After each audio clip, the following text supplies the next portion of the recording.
दोस्तों नमस्कार। हम आप लोगों के लिए एक सिलसिला शुरू किए हुए हैं जिसमें UPSC, UPPCS, BPSC and other state PCS के मेंस में जो सवाल पूछा गया है, जो प्रीवियस ईयर पूछा गया है और वो टॉपिक अगर वर्तमान में चर्चा में है तो उस समय उसका आंसर कैसे लिखा जाता, और आज जो चर्चा में है तो उस टॉपिक से क्या दोबारा नया क्वेश्चन बन सकता है और उस जो नया क्वेश्चन बनेगा उसका आंसर हम कैसे लिखेंगे। इसी सिलसिला में आज हम आप लोग के सामने लेके आ रहे हैं समान सिविल संहिता आर्टिकल 44। समान सिविल संहिता आर्टिकल 44 जिसको हम लोग समान नागरिक संहिता भी कहते हैं, यूनिफॉर्म सिविल कोड, इंग्लिश में कहते हैं यूनिफॉर्म सिविल कोड। इन लोग की ये बहुत चर्चा में है। यूनिफॉर्म सिविल कोड हो सकता है यूपीएससी के मेंस में ये सवाल पूछ ले, या यूपीपीसीएस के मेंस में ये सवाल पूछ ले, या बिहार का आप तैयारी कर रहे हैं बीपीएससी के मेंस में सवाल पूछ ले। क्योंकि बीपीएससी ने जिस तरीके से अपने सिलेबस को एक्सपेंड किया है तो ये बहुत मौजूद सवाल है कि शायद ये सवाल पूछ ले। तो हम इसी के सिलसिले में आज आपके सामने चर्चा कर रहे हैं कि प्रीवियस ईयर क्या सवाल पूछा गया था। देखिए, हम आपको कई बार अपने वीडियो में बता चुके हैं कि दो चीज़ इंपॉर्टेंट होता है किसी भी क्वेश्चन के आंसर को लिखने के लिए। दो चीज़ें इंपॉर्टेंट होती है, एक तो टॉपिक, किस टॉपिक से सवाल पूछा गया है, और दूसरा प्रश्न की भाषा। प्रश्न की भाषा क्या है? अगर आप भाषा को नहीं समझेंगे तो आप एक बेहतरीन, प्रभावशाली, आदर्श उत्तर नहीं लिख पाएंगे। और ग्लोबल आईएएस में ये आपको बहुत बेहतरीन तरीके से कराया जाता है। तो आइए हम समझने का प्रयास करते हैं कि क्या है क्वेश्चन। देखिए, ये क्वेश्चन यूपीएससी का सवाल है। यूपीएससी ये सवाल पूछ चुका है 2015 में, पेपर 2 का सवाल है। यूपीएससी 2015 में सवाल पूछ चुका है, जिससे मतलब कि आपको किसी भी क्वेश्चन का आंसर लिखने के लिए सबसे पहले आप क्या करते हैं, उस क्वेश्चन को तोड़ लेते हैं। उस क्वेश्चन का मेजर पार्ट क्या है, उस क्वेश्चन का मेजर पार्ट क्या है, क्वेश्चन का मुख्य मांग, मुख्य डिमांड। इस क्वेश्चन देखिए क्या कहा है, चर्चा कीजिए। तो सबसे पहले आप ये चर्चा कीजिए। तो पहला पॉइंट क्या होगा, चर्चा कीजिए। जिसे आप देखें, इस चर्चा कीजिए की जगह विश्लेषण कीजिए भी हो सकता था, परीक्षण कीजिए हो सकता था, मूल्यांकन कीजिए हो सकता था, आलोचनात्मक मूल्यांकन कीजिए हो सकता था कि नहीं हो सकता था। तो ये हो गया हमारा पहला, चर्चा कीजिए। तो क्वेश्चन कर रहा है सिंपल चर्चा कीजिए, ठीक। दूसरा कह रहा है वे कौन से संभावित कारक हैं, ठीक है। तो कौन से संभावित कारक हैं, दूसरा कारक कौन से संभावित कारक है। देखिए, संभावित कारक का मतलब ये होता है कि जैसे हम लोग भी कोई काम करते हैं तो अक्सर कहते हैं कि यार क्या इसकी संभावना है, तो ये काम होने की संभावना है। तो संभावित कारक का मतलब ये नहीं होता है कि 100% संभावित, ये कारक संभावना है कि इस वजह से। तो संभावित कारक का सिर्फ हम एक्सप्लेनेशन करें कि संभावित शब्द से आप बहुत अच्छे से परिचित होंगे कि संभावना है बारिश होने का, संभावना है बारिश होने का। तो बारिश हो भी सकती है, नहीं भी हो सकती है। तो संभावना शब्द इसे यहाँ पे रिप्रेजेंट कर रहा है। तो दूसरा हो गया संभावित कारक है जो भारत को राज्य की नीति के निर्देशक तत्व में, ठीक है, प्रदत्त। तो ये हो गया आपको डीपीएसपी यहाँ से लेके ये प्रदत्त, ये हो गया आपको तीसरा सेगमेंट। यहाँ पे अगर दूसरा कोई सवाल होता तो यहाँ पे फंडामेंटल राइट में, अगर फंडामेंटल राइट से ही सवाल होता, सपोज कीजिए कि चर्चा कीजिए कि वे कौन से संभावित कारक हैं जो भारत को मौलिक अधिकार में दिए जाने के बावजूद भी, दिए जाने के प्रदत्त के अनुसार भी, ये अन्य कोई क्वेश्चन होता तो फंडामेंटल राइट में होता। तो ये डीपीएस पूछा गया है, तो डीपीएसपी आपका तीसरा सेगमेंट हो गया कि राज्य की नीति के निर्देशक तत्व में प्रदत्त के अनुसार अपने नागरिक, ठीक है, अपने नागरिक। ये हो गया हमारा चौथा कि नागरिक बहुत इम्फेसिस नहीं है, लेकिन अपने नागरिकों के लिए, विदेशी के लिए, अपने नागरिक के लिए, ठीक है। समान सिविल संहिता को अधिनियमित करने से क्या हो गया, समान सिविल संहिता, ठीक है। आप ये पांचवा हो गया, और रोकते हैं ये हो गया छठा। ये बहुत आसान, इसको आप 4 सेगमेंट में भी तोड़ सकते थे, जो कि ये पहला संभावित कारक और डीपीएसपी आप जान ही रहे हैं, दूसरा हो गया समान नागरिक संहिता, और तीसरा हो गया रोकते हैं, चौथा हो गया चर्चा कीजिए। ये सोचिए थोड़ा सा ज्यादा हम और स्टेप बता दें, आपको समझने में कोई दिक्कत नहीं, क्योंकि आप हमें फेस टू फेस नहीं सुन रहे हैं। आप हमारे वीडियो कब सुनेंगे नहीं सुनेंगे मुझे नहीं पता, ठीक है। तो ये है कि देखिए, आप समझ गए आप क्वेश्चन। तो क्या कह रहा है कि वे कौन से संभावित कारक हैं जो भारत को राज्य की नीति के निर्देशक तत्व में, यानी डीपीएसपी में ये प्रावधान किया गया। आप जानते हैं आर्टिकल 44 में समान नागरिक संहिता का प्रावधान किया गया है। तो राज्य के नीति निषेध तत्व में प्रदत्त मतलब प्रावधान प्रदत्त के अनुसार अपने नागरिकों के लिए समान नागरिक संहिता को अधिनियमित मतलब लागू करने से, इम्प्लीमेंट करने से रोकता है। अब आप समझ गए होंगे क्वेश्चन को पूरी तरीका से कि ऐसे कौन से संभावित कारक हैं जो यूनिफॉर्म सिविल कोड को लागू करने से रोकता है। ठीक है, ये क्वेश्चन है। अब इस पे हम अगर इसका एक्सप्लेनेशन करें तो इसकी भूमिका हम क्या लिख सकते हैं? इसकी भूमिका हम क्या लिख सकते हैं ये बताइए। तो आप थोड़ा सा सोचिएगा कि इसकी भूमिका हम क्या लिख सकते हैं, बाकी हम बता देते हैं। क्या भूमिका ऐसा ही हम नहीं शुरू कर सकते हैं कि भारत के मूल संविधान के भाग 4 में आर्टिकल 44 में ठीक समान नागरिक संहिता का प्रावधान किया गया है। ठीक, समान नागरिक संहिता का प्रावधान किया गया है। वर्तमान में यूनिफॉर्म सिविल कोड भारत के एक राज्य गोवा में लागू है। ठीक, इसके अंतर्गत विभिन्न धर्मों, समाज, नागरिकों आदि के लिए एक तरह का सिविल कानून होता है। उदाहरण के लिए विवाह विच्छेद, संपत्ति में अधिकार आदि आदि आदि। ये आपका भूमिका होगी। 4 लाइन, 5 लाइन, 6 लाइन जो भी होगा। अब डिपेंड करता है कि अगर आप कितने शब्दों में ये क्वेश्चन आपसे पूछा गया है। ठीक है, तो उस अनुसार आप अपने भूमिका को लंबा करते हैं और भूमिका को छोटा करते हैं। कितने शब्दों में क्वेश्चन पूछा गया है उसके अनुसार भूमिका को लंबा करते हैं, भूमिका को छोटा करते हैं। तो ये हमारा भूमिका हो गया, चूंकि हम ये यूपीएससी पूछा गया है तो उसी के कंटेक्स्ट में हम बता रहे हैं। अगर आप बीपीएससी के लिए सवाल लिख रहे होते तो आप इस भूमिका को थोड़ा सा और बड़ा कर देते कि विभिन्न जाति, विभिन्न धर्म, विभिन्न समाज, आदिवासी समाज, नॉर्थ ईस्ट का समाज, अलग अलग और शब्द इसमें ऐड करते। आप क्या करते हैं, कुछ पॉइंट आप जानते हैं और भाषा अपनी बनाते हैं। तो ये हमारा भूमिका होगी। अब देखिए दूसरा पॉइंट कह रहा है कि कौन से संभावित कारक हैं। तो आपका बॉडी में क्या लिखा जाएगा? बॉडी हो गया आपका, जैसे आपने भूमिका लिख दी। ठीक है, भूमिका के बाद आप एक सब हेडिंग बनाते हैं, सब टॉपिक या सब हेडिंग करते हैं कि संभावित कारक। ठीक है, आपने बना दिया संभावित कारक और इसको कर दिया अंडरलाइन। ये आपका बॉडी का मेन पार्ट है। अब इसमें पहला पॉइंट, दूसरा पॉइंट, तीसरा पॉइंट, चौथा पॉइंट, आपको जितना पॉइंट याद है आप उसको लिखते जाइए, क्योंकि आपसे पूछ रहा है कि संभावित कारक। ठीक है, तो अब आप इसको लिख दे। पहला पॉइंट क्या होगा? पहला पॉइंट आप जानते हैं कि हमारे यहाँ जो संविधान में दिया गया है उसी का जिक्र कीजिए।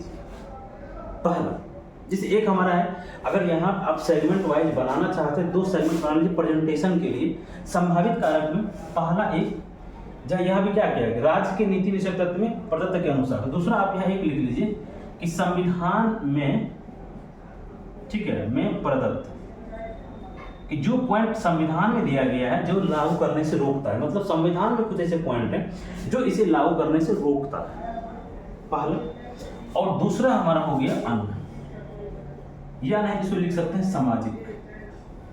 ठीक है, सामाजिक संदर्भ या समाज में प्रदत्त या सामाजिक रीति रिवाज लिखना शुरू कर दिए। अब पहला पॉइंट, दूसरा पॉइंट, तीसरा पॉइंट, चौथा पॉइंट, 5वां पॉइंट, जितना आपको याद आता है आप लिख दीजिए। तो हम आपको भूमिका में क्या बताएं? अब ये बता, आपको इससे पहले पॉइंट हम बाद में पहले ये बताते हैं इससे होगा क्या क्या हमारा चेंज हो जाएगा। तो देखिए हमारे देश में, हमारे समाज में, हमारे जुडिशरी के सिस्टम में, हमारे संविधान में, हमारे आईपीसी के सेक्शन में 2 तरह की कानून है। एक सिविल के लिए और एक क्रिमिनल के लिए। इसीलिए आप जानते होंगे आईपीसी है इंडियन पिनल कोड और एक है सीआरपीसी क्रिमिनल प्रोसीजर कोड।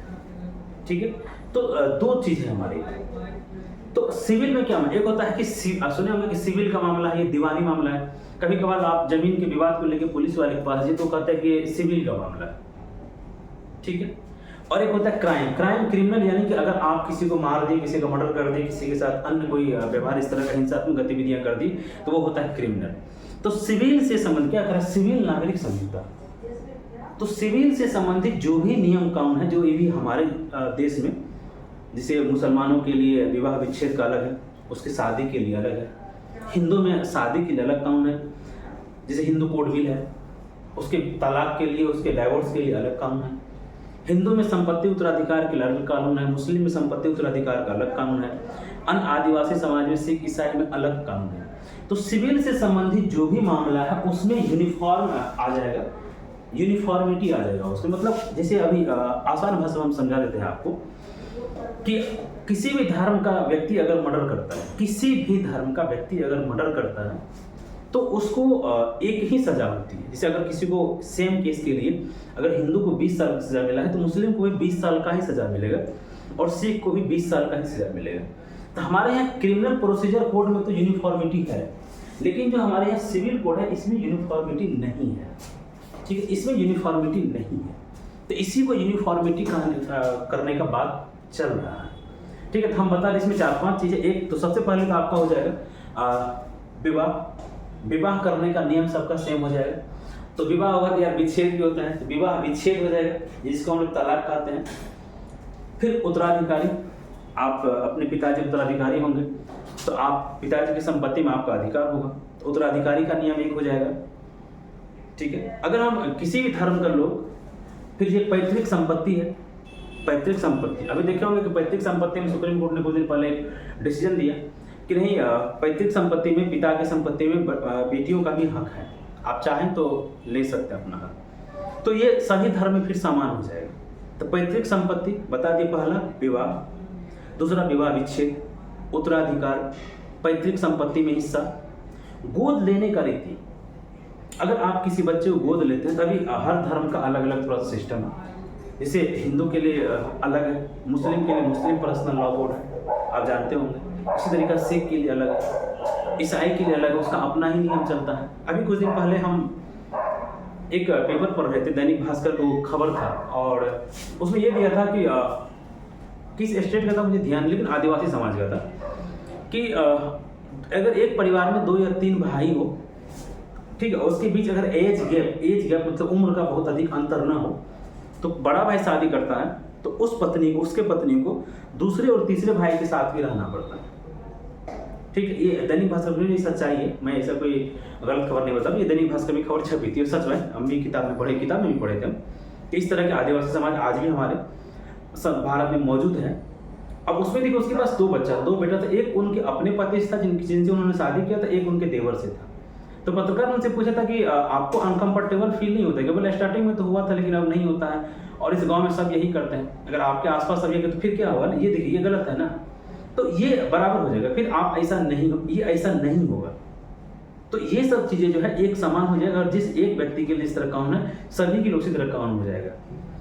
तो ये है हमारा यूनिफॉर्म सिविल कोड। हम बता दिए कि विवाह, तलाक, संपत्ति में उत्तराधिकार, पैतृक संपत्ति, उत्तराधिकार, गोद लेने की रीति, अन्य बहुत सारे प्रावधान है, और आप देख सकते हैं, आपको याद आ जाएगा। तो ये 5 पॉइंट काफ़ी है, 5 हम बता रहे 5 पॉइंट काफ़ी है, तो इसमें यूनिफॉर्मिटी आ जाएगी। तो ये है हमारा सिविल नागरिक संहिता। ठीक है, इसमें यूनिफॉर्मिटी आ जाएगी। अब इसी को हम क्या होता है, पहले भूमिका हम आपको 2 ही पॉइंट बताए, 3 पॉइंट कि गोद लेने की नीति, विवाह, तलाक। अब बीपीएससी के लिए अगर आप लिख रहे हैं तो इसको बढ़ा दीजिए भूमिका में, ठीक, इसको भूमिका में थोड़ा बढ़ा दीजिए, तो ये क्या होगा, 38 नंबर का हो जाएगा, 400-450 पेज में 38 शब्द में या 350 में आपका पहुंच जाएगा आंसर। अब ये बनाइए कि संभावित कारक में कौन सी संभावित कारक है जो इसको लागू करने से रोकते हैं। तो देखिए हमारे यहाँ किसी भी चीज़ को लेके हमारे भारतीय समाज में एक है कि हमारे संविधान में कुछ चीज़ों का प्रावधान किया गया है, और दूसरा है कि हमारे समाज में ऐसा कोई चीज़ नहीं है जिसका रीति रिवाज परंपरा से नहीं चला आ रहा हो, हर चीज़ चला आ रहा है। देखिए शादी करने का भी एक परंपरा है और हिंदू कोड बिल भी है, ठीक है ना, तो हर चीज़ का चला आ रहा है, ऐसा कोई चीज़ नहीं है जो संविधान को तो उसमें कानून बनाया गया, उसमें एक्वायर किया गया है, लेकिन हमारे समाज में भी वो रीति रिवाज और परंपरा के नाम पे चला आ रहा है। ठीक है, तो इसीलिए हम बताएं कि एक लिखिए आप कि संवैधानिक प्रावधान या संविधान में प्रदत्त है, तो ये आपका बेहतर प्रेजेंटेशन होगा, संविधान में प्रदत्त, और दूसरा अन्य या सामाजिक परंपरा या समाज में प्रदत्त, 2 हो गया। देखिए हम इतना इस चीज़ को चाहे शॉर्ट में बता सकते, इतना एक्सप्लेनेशन नहीं बताते कि आपके पास कोई डाउट्स या कन्फ्यूजन ना रहे। ठीक है, अब देखिए पहला क्या होगा, पहला जिसमें संविधान में आपको मौलिक अधिकार, फंडामेंटल राइट, मौलिक अधिकार आप जानते हैं आर्टिकल 25 से लेके 28 तक उसमें क्या कहा गया है कि हर व्यक्ति को अपना धर्म मानने का अधिकार है। ठीक है, हर व्यक्ति अपने धर्म का प्रचार प्रसार, वो अपने धर्म के अनुसार अपनी लाइफ को जी सकता है। जो अभी चल रहा है, अभी हमारे यहाँ चल रहा है कि नहीं भाई, भारत का संविधान हमें ये आज़ादी देता है कि हम अपने धर्म को हम कैसे मानते हैं, वो मेरा फंडामेंटल राइट है। तो सबसे बड़ा बाधा तो यही है, आर्टिकल 25 से 28। अब पहला पॉइंट इसको एक्सप्लेन कर देंगे कि भारत के संविधान में मौलिक अधिकार के अंतर्गत आर्टिकल 25 से 28 इसका प्रावधान करता है कि कोई भी व्यक्ति अपने धर्म को मानने के लिए स्वतंत्र है और वह उस धर्म का पालन किस तरीका से करता है ये उसका व्यक्तिगत निर्णय है। ठीक, ये हो गया हमारा, आप इसको एक्सप्लेन कर दीजिए। तो पहला ये पॉइंट हो गया। दूसरा आर्टिकल हम बता दें, दूसरा जो है हमारा 29 और 30 है, आर्टिकल 29 और 30। इसमें क्या है, इसमें अल्पसंख्यक के लिए प्रावधान किया गया है। आप जानते हो अल्पसंख्यक शब्द इसे हमारे संविधान में लिखा नहीं गया, यूज नहीं किया गया, परिभाषित नहीं किया गया। अल्पसंख्यक शब्द को परिभाषित नहीं किया गया, सॉरी, अल्पसंख्यक शब्द को परिभाषित नहीं किया गया, लेकिन 29 और 30 में 3 शब्द लिखा हुआ है, लिपि, संस्कृति और भाषा। ठीक है, तो वो अपने इस चीज को जो अल्पसंख्यक है हमारे, उसको ये प्रोहिबिट कर सकता है, उसको संरक्षित कर सकता है, लिपि को, भाषा को, संस्कृति को। तो संस्कृति आपका क्या आता है, शादी विवाह कैसे आप करते हैं वो आपकी संस्कृति है, आप अपना जीवन कैसे जीते ये आपकी संस्कृति है, आप अपने उत्तराधिकारी में पुत्र को संपत्ति देते हैं या पुत्री को संपत्ति देते हैं, ये उसका संस्कृति है। तो आर्टिकल दूसरा जो बाधा है वो आर्टिकल 29 और 30 जो अल्पसंख्यक को यह अधिकार देता है कि वो अपने धर्म, अपनी संस्कृति, अपनी भाषा, अपनी लिपि का रक्षा करे, उसको मानने का अधिकार है। किस तरीका से वो अपने संस्कृति को आगे बढ़ाता है, ये उसका फंडामेंटल ड्यूटीज है, फंडामेंटल राइट। तो दो पॉइंट हो गया आपको बता दी, एक 25 से 28 और दूसरा 29 से 30। अब तीसरा देखिए हमारे यहाँ क्या है, ये तो हमारे संविधान में दिया हुआ प्रावधान, और हमारे यहाँ अगला क्या है, धर्म की विविधता है। बहुत सारे धर्म हमारे समाज में मौजूद है। ठीक, तो इसको भारत एक विविधताओं भरा देश है जहाँ पे विभिन्न धार्मिक समुदाय के लोग रहते हैं। तो तीसरा पॉइंट ये हो गया हमारा कि हम एक राज्य राष्ट्र नहीं है, बल्कि हम राष्ट्र राज्य, हमारे यहाँ डिफरेंट कल्चर है और एक हमारा देश है। तो ये हो गया। फिर चौथा या पांचवा पॉइंट आपका जो होगा सांस्कृतिक विविधता। सांस्कृतिक विविधता बता दी कि संस्कृति का मतलब क्या होता है कि हमारा कंप्लीट वे ऑफ लाइफ, हम कैसे जीवन जीते हैं। तो ये हो गया हमारा सांस्कृतिक विविधता। नॉर्थ ईस्ट का संस्कृति कुछ और है, जम्मू कश्मीर का संस्कृति कुछ और है, साउथ की संस्कृति कुछ और है। तो ये हो गया हमारा सांस्कृतिक विविधता। ठीक है, तो ये हमारा चौथा या पांचवा पॉइंट हो गया जो ये संभावित कारक हैं जो डीपीएसपी में प्रदत्त यूनिफॉर्म सिविल कोड को लागू करने से रोकता है। ठीक है, इसके बाद है हमारा जातिगत विविधता। हमारे यहाँ काफ़ी जातिगत विविधता है। अब देखिए हिंदू ही है, एक आप ले लीजिए हिंदू में बहुत सारा जाति है यार, और हर जाति का विवाह करने की अपनी परंपरा है, अपनी संस्कृति है, उसका अपना रीति रिवाज है। तो हमारे यहाँ जाति भी काफ़ी है। हिंदू एक धर्म है, हिंदू धर्म में ही बहुत सारी जातियाँ हैं और हर जाति का एक अपना रीति रिवाज है, एक अपना परंपरा है। तो ये एक समस्या है हमारे यहाँ। दूसरा, अब देखिए जो हर धर्म है, जैसे हिंदू है, मुस्लिम है, सिख है, ईसाई, जो भी धर्म है, उसकी एक अपनी अपनी पर्सनल लॉ है, उसका अपने धर्म का एक अपना कानून है। जैसे हिंदू का अपना है कि हम पूजा पाठ करेंगे, मुस्लिम का अपना है कि हम नमाज पढ़ेंगे, वो अपने उसका अपना, जैसे मुस्लिम पर्सनल लॉ बोर्ड में बता दिए। इसी तरह ईसाई का, सिख, तो हर धर्म का एक अपना पर्सनल लॉ। जैसे आप देखे होंगे, मुझे एक फिल्म शायद ध्यान नहीं आ रहा, पता नहीं शायद पीके था या कौन सी मूवी था, कि अभी देखिए हमारे यहाँ जैसे हिंदू धर्म में क्या होता है, अगर किसी औरत का हस्बैंड मर जाता है तो औरत सफ़ेद साड़ी पहनती है। लेकिन ईसाई में क्या होता है कि जब वो शादी करने जाते हैं तो सफ़ेद साड़ी पहनती है, सफ़ेद कपड़ा पहनती है। ठीक है, तो ये क्या है ना कि उस धर्म का एक अपना पर्सनल लॉ है, उस धर्म को मानने वाले लोगों का अपना परंपरा है, अपना रीति रिवाज, अपनी संस्कृति, उसको फॉलो करता है।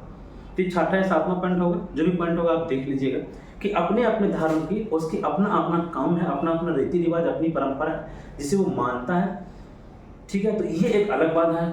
फिर देखिए हमारे देश में आदिवासी समाज बहुत है। ठीक, आप एक देखे होंगे कि कुछ दिन पहले अंडमान निकोबार में एक सेनेटलिस्ट द्वीप है, वो तो प्रतिबंधित है ना, वहाँ तो कोई जा भी नहीं सकता है। तो जब आप जा ही नहीं सकते फिर यूनिफॉर्म सिविल कोड लागू कैसे करोगे? चलो आप सर एक को छोड़, अरे एक को कैसे छोड़ दे भाई। नॉर्थ ईस्ट में देखिए क्या हो रहा है अभी, मणिपुर के बारे में वीडियो भी बनाए थे, आप देखिए मणिपुर में क्या हो रहा है, कितने हिंसात्मक गतिविधियाँ हो रही है। जब कुकीज और मैती आपस में मिलकर रह नहीं पा रहे हैं तो यार दोनों के लिए एक यूनिफॉर्म सिविल कोड कैसे हो सकता है? बहुत मुश्किल है ना। तो हमारे यहाँ आदिवासी समाज रहते हैं जिन, और हम क्या करते हैं देखिए, अभी हम आपको बताएं आर्टिकल 29 इसका रेफरेंस भी ले सकते हैं। सरकार भी आप सुने होंगे आईपीएल का फुल फॉर्म क्या होता है? इंडियन प्रीमियर लीग नहीं होता है, इनर परमिट लाइन होता है।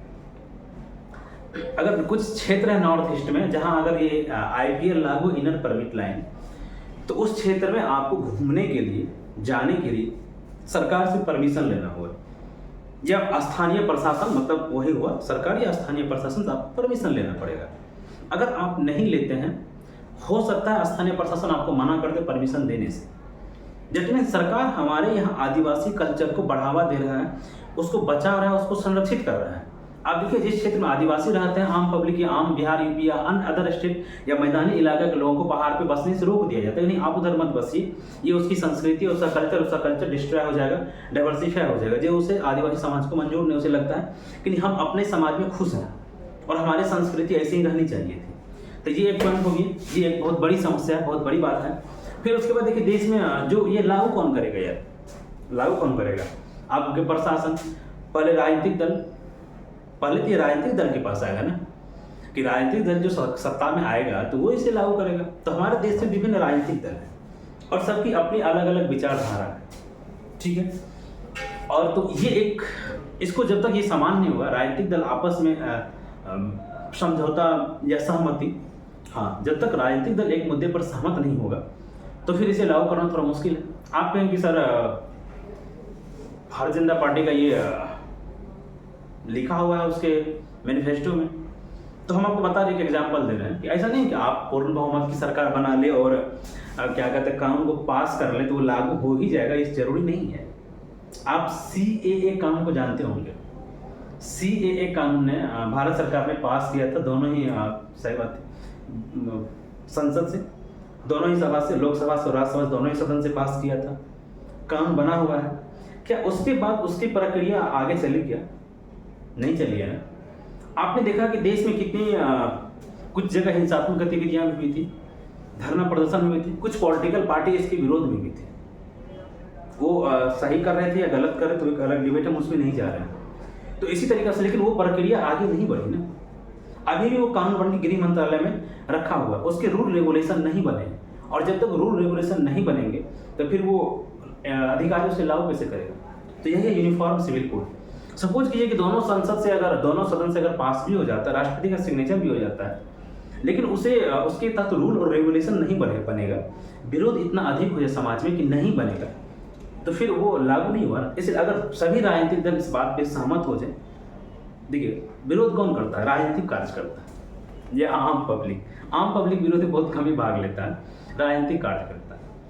तो राजनीतिक दल अपने कार्यकर्ता को समझा देंगे कि नहीं, तो उसको लगेगा कि नहीं हमारे पार्टी का ही स्टैंड है, तो फिर वो विरोध नहीं करेगा। तो ये है विभिन्न राजनीतिक दल की जो हमारे यहाँ विभिन्न प्रकार की विचारधारा है, सबको पहले आपस में सहमत होना पड़ेगा कि हाँ हमारा समाज यूनिफॉर्म सिविल कोड के लिए तैयार है, आप ले आइए, कोई इशू नहीं। तो यूनिफॉर्म सिविल कोड हो गया। और लास्ट में है राजनीतिक इच्छा शक्ति। अगर सरकार के पास राजनीतिक इच्छा शक्ति नहीं होगी, जो भी पॉलिटिकल पार्टी सरकार में है, सपोज कीजिए कभी कभी कुछ हमारे यहाँ ऐसे प्रावधान आए हैं, बहुत अच्छे कानून आए हैं, जिसे कि सरकार ने वापस ले लिया। क्यों वापस ले लिया? इसी को कहा जाता है राजनीतिक इच्छा शक्ति। कभी कभी बहुत सारे इंटेलेक्चुअल्स ये सुझाव देते हैं, बहुत सारे विषय पे सुझाव देते हैं कि सरकार, इसे एक हम एग्जाम्पल आपको दे रहे हैं वेल्थ टैक्स को लेकर, कि सरकार को वेल्थ टैक्स लगाना चाहिए, लेकिन सरकार के पास राजनीतिक इच्छा शक्ति नहीं है वेल्थ टैक्स लगाने की, सरकार नहीं लगा पाती है कि यार लगाएंगे, हो सकता है ये आदमी हमारे विरोध में चले जाए, हमारी सरकार ही ना खतरे में पड़ जाए, तो नहीं लगाती है। तो ये राजनीतिक इच्छा शक्ति। तो देखिए इसमें ये नहीं कह रहा है ना कि संविधान में प्रदत्त, ये कह रहा है कौन कौन से संभावित कारक है जो रोकते हैं। अगर राजनीतिक इच्छा शक्ति हो तो हर कुछ 1 मिनट में बन जाएगा, हर कुछ 1 मिनट में बन जाएगा। दैट मीन्स हमारे आज़ादी को 75 साल हो गए हैं, अभी तक हमारे यहाँ जो भी पॉलिटिकल पार्टी शासन किया है, जो भी प्रधानमंत्री हो, उसके अंदर ये राजनीतिक इच्छा शक्ति नहीं था, इसलिए तो वो नहीं लागू कर पाए यूनिफॉर्म सिविल कोड। तो ये हो गया हमारे वो संभावित कौन कौन से कारक थे। अब यहाँ पे आपको थोड़ा अगले पैराग्राफ में सुप्रीम कोर्ट का भी पक्ष लिखना पड़ेगा। अब इसलिए देखिए गोवा में यूनिफॉर्म सिविल कोड लागू, आप जानते हैं, तो वहाँ पे लगभग सभी लोग सहमत है, जो भी पॉलिटिकल पार्टी है वो सभी सहमत है वहाँ पे, इसलिए लागू हो गया। अब सुप्रीम कोर्ट ने भी कई बार अपने ओरल टिप्पणी में ये बात कह चुका है कि सरकार को यूनिफॉर्म सिविल कोड की तरफ बढ़ना चाहिए, ठीक है। चूंकि देखिए कोर्ट के सामने भी अगर यूनिफॉर्म सिविल कोड हो जाए, कोर्ट इसके पक्ष में इसलिए है, अगर यूनिफॉर्म सिविल कोड हो जाए तो उन्हें अपना फैसला सुनाने में बहुत मदद मिलेगा। अभी अलग अलग कोर्ट अलग अलग नियम के तहत उन्हें फैसला सुनाना पड़ता है, जिसके कारण समस्या बढ़ती जा रही है, मुकदमों का बोझ बढ़ता जा रहा है। तो ये आपको लिखना नहीं, ये हम आपको सिर्फ ऐसे बता रहे हैं कि कोर्ट इसके पक्ष में क्यों है, ठीक। तो सुप्रीम कोर्ट ने कई बार ओरल टिप्पणी कर चुका है कि सरकार को यूनिफॉर्म सिविल कोड की तरफ आगे कदम बढ़ाना चाहिए था। तो आप सुप्रीम कोर्ट पॉजिटिव है और आप इस बात का जिक्र करेंगे कि माननीय सुप्रीम कोर्ट के अनुसार भी, या सुप्रीम कोर्ट ने अपने टिप्पणी में कई बार इस बात के संकेत दिए हैं कि सरकार को यूनिफॉर्म सिविल कोड की तरफ बढ़ना चाहिए था। अब आप इस पर सपोज कीजिए कि ऐसे, तो ये हमारा हो गया, इसका निष्कर्ष अभी नहीं बताया, निष्कर्ष बाद में बताएंगे। लेकिन इस टॉपिक से संबंधित अगर आपको ऐसे पूछ दिया, ये तो हम आपको जीएस का आंसर बता रहे थे, सपोज कीजिए कि अगर ऐसे पूछ दिया तो ऐसे में हम क्या करें, कैसे लिखेंगे ऐसे में हम ऐसे लिखेंगे कि इसी को, चूंकि थोड़ा सा एक्सपेंड करना पड़ेगा ना, कि देखिए गोवा में ये लागू है कि नहीं लागू है।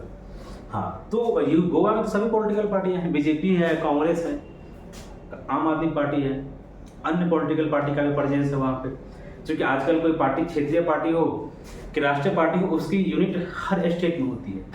तो भाई गोवा के जो कांग्रेस यूनिट है वो अपने कांग्रेस के राष्ट्रीय नेतृत्व को समझाएं कि यूनिफॉर्म सिविल कोड हमारे यहाँ लागू है, आप इसको पूरे देश में लागू करवाइए, इसके लागू होने से ये बेनिफिट मिलता है। भारतीय जनता पार्टी के जो स्टेट यूनिट है वो अपने सेंट्रल यूनिट को समझें। आम आदमी पार्टी के जो, तो ये आप ऐसे नहीं लिखेंगे कि नाम नहीं लिखेंगे, ऐसे में आप थोड़ा सा एक्सपेंड करेंगे कि गोवा में लागू है और जो भी राष्ट्रीय दल है या जो भी अन्य दल है उसकी एक शाखा या उसकी प्रदेश इकाई गोवा में भी काम करती है, उस राजनीतिक विचारधारा से संबंधित या उस राजनीतिक पार्टी कार्यकर्ता, उसकी स्टेट यूनिट, उसकी प्रदेश इकाई गोवा में भी काम करती है। परंतु वो स्टेट इकाई अपने यूनिफॉर्म सिविल कोड के लागू होने से क्या उन्हें लाभ मिला है, वो अपने सेंट्रल इकाई को नहीं समझा पा रहे। अगर वो इस तरह का प्रयास करे, अपने सेंट्रल इकाई को समझाए, तो निश्चित रूप से उसकी सेंट्रल इकाई भी इसके पक्ष में आ जाएगा कि ये ऐसे हो गया, ठीक है। ये ऐसे का पॉइंट हम बताएं ना, ये आपको जीएस में जिक्र नहीं करना है, ठीक है। तो ये हमारा हो गया और इसी को आप एक्सपेंड करते चलिए, जितना आप एक्सपेंड करेंगे उतना बाकी चीज़ों से आप जोड़ते जाएंगे, तो ये ऐसा का आपका टॉपिक बन जाएगा। ये कहाँ का दिक्कत है। अब देखिए निष्कर्ष क्या लिखना है, हम बता रहे, निष्कर्ष आपको इस क्वेश्चन का क्या लिखना था। तो निष्कर्ष आपको पॉजिटिव नोट पे लिखना है, हमेशा पॉजिटिव नोट पे निष्कर्ष होना चाहिए था कि भारतीय लोकतंत्र एक प्रगतिशील लोकतंत्र है, ठीक है। भारतीय लोकतंत्र एक प्रगतिशील लोकतंत्र है और प्रगतिशील लोकतंत्र दुनिया को संदेश देता है। तो समय और परिस्थितियां, वर्तमान समय में सब परिस्थितियां ऐसी हैं कि हम, अगर आप थोड़ा सा यूपीएससी का लिख रहे हैं या स्टेट पीसीएस, तो आप जानते हैं कि किस तरह के एग्जामिनर कॉपी चेक करें तो उस दिशा में थोड़ा लिखना पड़ता है किसकी सरकार है। भारत जहाँ एक तरफ विश्व गुरु की अपनी अपेक्षाओं की तरफ बहुत तीव्र गति से अवसर तरीके से आगे बढ़ रहा है, तो वहीं हमें यूनिफॉर्म सिविल कोड अगर हम लाते हैं जो कि अन्य कुछ देशों में लागू है, तो इसके माध्यम से दुनिया को हम एक और संदेश दे पाएंगे कि भारत वास्तव में एक प्रगतिशील लोकतंत्र है। क्योंकि जितनी यहाँ पर जितनी डाइवर्सिटी है उसमें अगर आप यूनिफॉर्म सिविल कोड लागू कर पाते हैं और सभी हमारे जनमानस उसको स्वीकार कर लेता है, दैट मीन्स तो ये क्या हो गया, एक बहुत लोकतंत्र के लिए बहुत बड़ी जीत है ना। या इतनी डाइवर्सिटी में यूनिफॉर्म सिविल कोड स्वीकार कर लिया गया, तो एक लोकतांत्रिक जीत होगा। तो आप इस नोट पे देंगे कि भारत एक प्रगतिशील समाज है, ठीक। सुप्रीम कोर्ट ने भी इस पर ओरल टिप्पणी कर चुका है, आप इसको इसमें यहाँ जिक्र कर सकते हैं या ऊपर के पैराग्राफ में भी जिक्र कर सकते हैं, जहाँ भी आपको अच्छा लगे वहाँ जिक्र कर सकते हैं, जहाँ ये पॉइंट याद आ जाए वहाँ जिक्र कर सकते हैं। तो प्रगतिशील समाज है, भारत विश्व गुरु दुनिया को एक संदेश देता है, अपने विश्व गुरु की छवि को प्राप्त करने के लिए अग्रसर है, ठीक। और ये यूनिफॉर्म सिविल कोड इतनी डाइवर्सिटी के बाद अगर हमारे समाज में ये लागू हो जाता है और हमारा भारतीय जनमानस इसे स्वीकार कर लेता है, तो ये भारतीय लोकतंत्र के लिए बहुत बड़ी उपलब्धि होगी और वैश्विक पटल पर हम ये संदेश दे पाने में सक्षम होंगे कि आज हम इतनी मजबूत, इतनी स्ट्रॉन्ग डेमोक्रेसी है कि इतनी विविधता होने के बावजूद भी हमने यूनिफॉर्म सिविल कोड को सहज स्वीकार किया। ठीक, और ये हमारे प्रगतिशील लोकतंत्र का एक सकारात्मक कदम होगा। इस नोट पे आप समाप्त कर सकते हैं आंसर को। ठीक, ये वीडियो अगर आपको अच्छा लगे तो इस तरह के क्वेश्चन को कैसे हम आंसर लिखेंगे, ठीक है, इस चैनल को सब्सक्राइब कर लीजिए कि इस तरह का हम कोई ना कोई क्वेश्चन लेके आते रहते हैं और उसका फुल एक्सप्लेनेशन करते हैं, कोई आधा अधकचरा नहीं। क्योंकि मेरे पास फुल ज्ञान है तो हम फुल एक्सप्लेनेशन करते हैं कि जो कभी इस वीडियो को सुने इसको पूरा अच्छे से ज्ञान प्राप्त हो जाए। तो वीडियो को लाइक कर लीजिएगा, चैनल को सब्सक्राइब कर लीजिए, और आंसर राइटिंग करने में आपको कोई तकलीफ हो, कोई दिक्कत आप नहीं समझ पाते हो तो हमारे दिए गए ऑनलाइन नंबर पे आप कहीं से भी जुड़ सकते हैं। ऑनलाइन ऑफलाइन दोनों तरीके में बेहतर तरीके से मेंस आंसर राइटिंग का तैयारी कराते हैं। ठीक है, बहुत बहुत धन्यवाद।